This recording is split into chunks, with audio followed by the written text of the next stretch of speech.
The Bible had survived rain, fire, and 12 days of war. What no one could explain was why a German mother had risked everything to keep it hidden.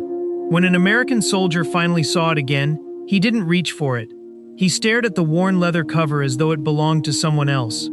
Across the table stood the woman who had been accused of stealing it, yet she never once tried to defend herself. The officer asked a simple question. "Where did you get this?" She answered with silence, and somehow that silence carried more weight than any confession. What happened over the next few minutes would change not only the soldier's understanding of the enemy, but the meaning of the small book resting between them. 12 days earlier, the winter air over Aachen carried the smell of damp stone and cold smoke.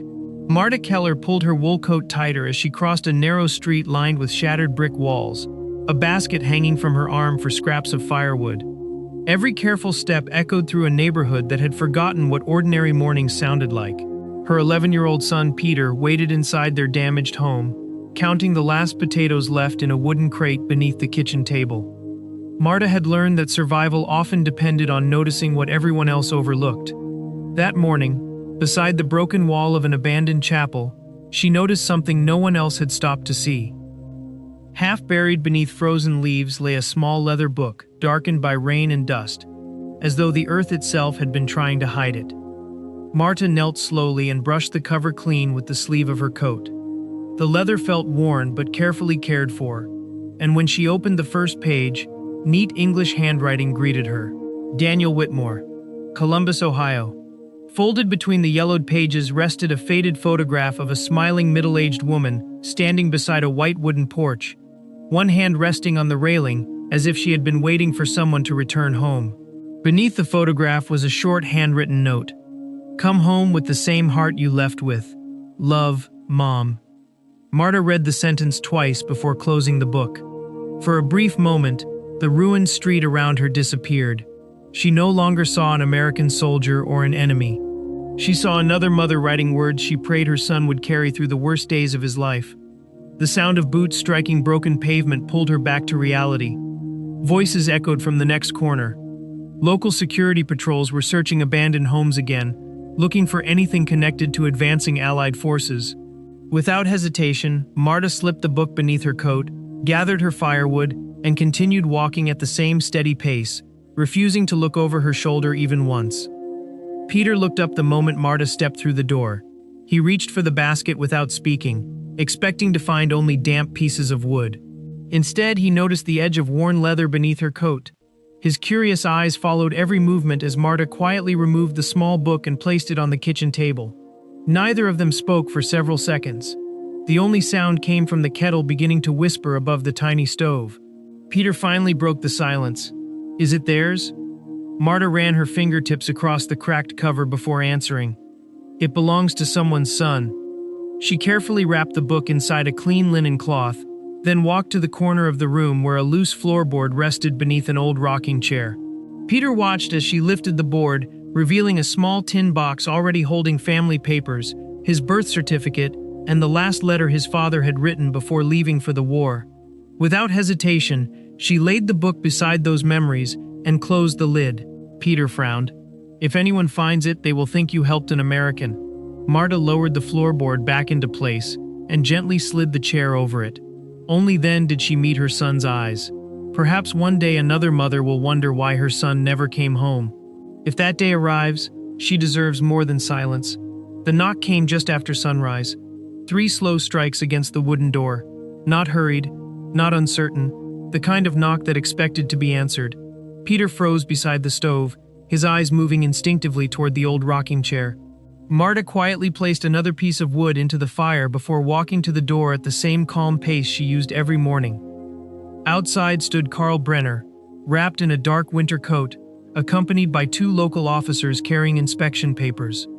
His sharp eyes swept past Marta before she spoke a single word. "Routine search," he said. "We have reports that Allied equipment has been hidden in this neighborhood." Marta stepped aside without protest. The men entered, opening cupboards, lifting blankets, checking drawers with practiced efficiency. Dust drifted through the pale morning light as boots crossed the worn wooden floor. Peter kept both hands folded behind his back, but Marta noticed his breathing grow shorter with every passing second. Brenner stopped beside the rocking chair.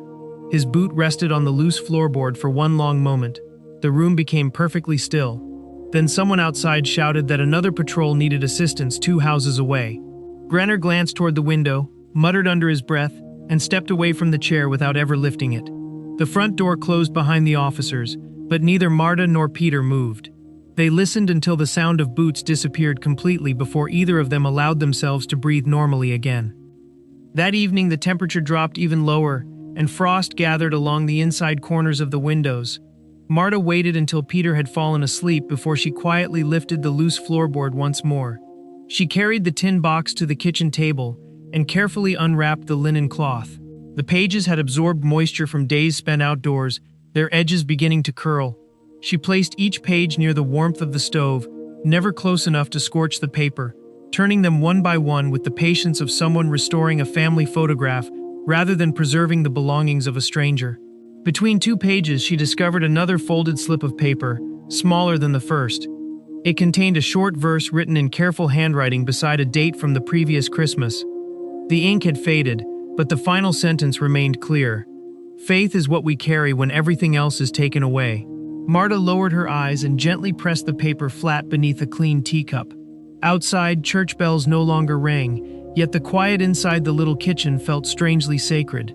When every page had dried, she wrapped the book again, returned it to the tin box, and slid it beneath the floor with the same deliberate care. She was no longer hiding an object, she was protecting the last promise one family had sent with their son across an ocean. 3 mornings later, the sound of unfamiliar engines rolled through the neighborhood, followed by voices speaking English instead of German. Curtains shifted across broken windows as families watched from the shadows, uncertain whether relief or another kind of hardship had finally arrived. Marta stood quietly at her front gate with Peter beside her, saying nothing as a column of American soldiers walked past the damaged homes. Their uniforms were covered with road dust, their faces marked by exhaustion rather than celebration. One young soldier paused when he noticed Peter struggling to carry a bucket of water from the public pump. Before Peter could refuse, the soldier lifted the heavy bucket with one hand and carried it the remaining 30 yards to the Keller house.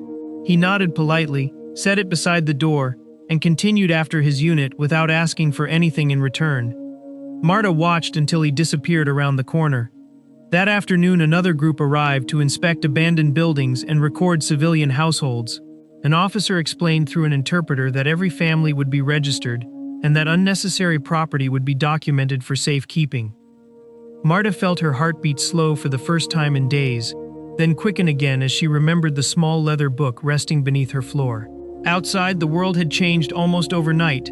Inside her home, the quiet promise she had chosen to protect had suddenly become far more difficult to keep. Late the following afternoon, an American interpreter returned with 2 soldiers carrying inventory forms and a canvas satchel for lost personal belongings.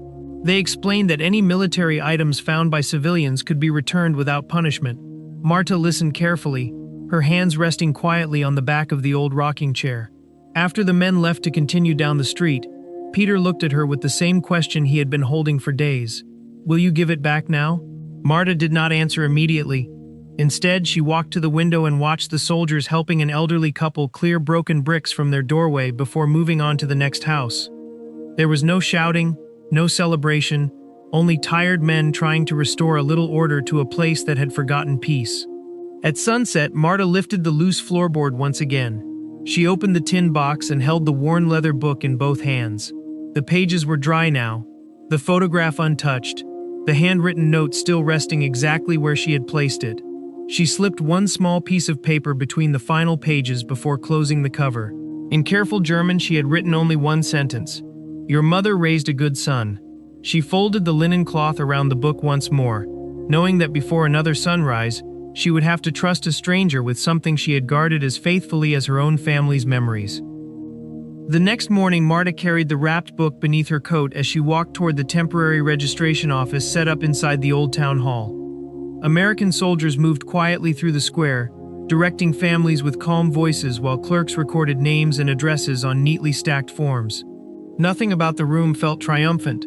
It felt orderly, almost ordinary, as though everyone understood that rebuilding trust would take longer than rebuilding walls. When Marta reached the front of the line, an interpreter greeted her, and asked whether she had anything belonging to the United States Army. She nodded once and placed the carefully wrapped bundle on the wooden table. A young soldier standing nearby unfolded the linen cloth.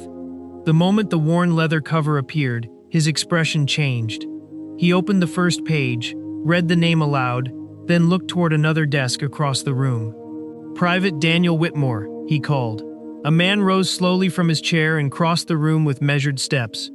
He looked thinner than the smiling face in the photograph suggested, but his eyes stopped immediately on the familiar cover. He did not pick it up.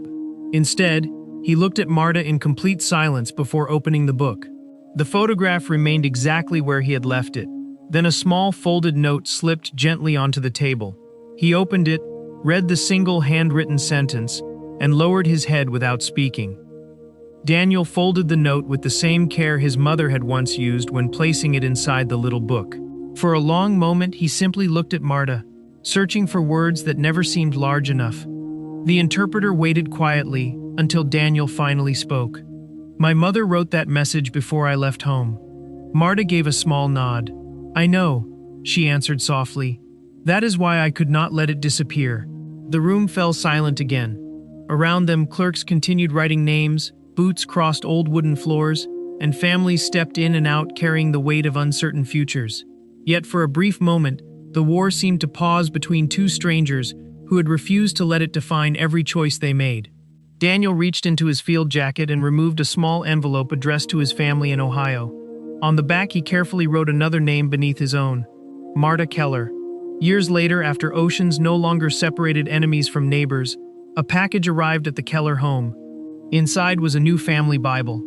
Tucked between its first pages rested a photograph of Daniel standing beside his smiling mother on the porch from the faded picture Marta had protected. Beneath it was a handwritten note. "My mother said she prayed every day that I would come home with the same heart I left with." She never knew that another mother helped answer that prayer. Peter closed the book gently and placed it on the same shelf where his own family papers rested. Some people remembered wars through medals or maps. Others remembered them through one quiet decision that proved kindness could survive where hatred expected to win.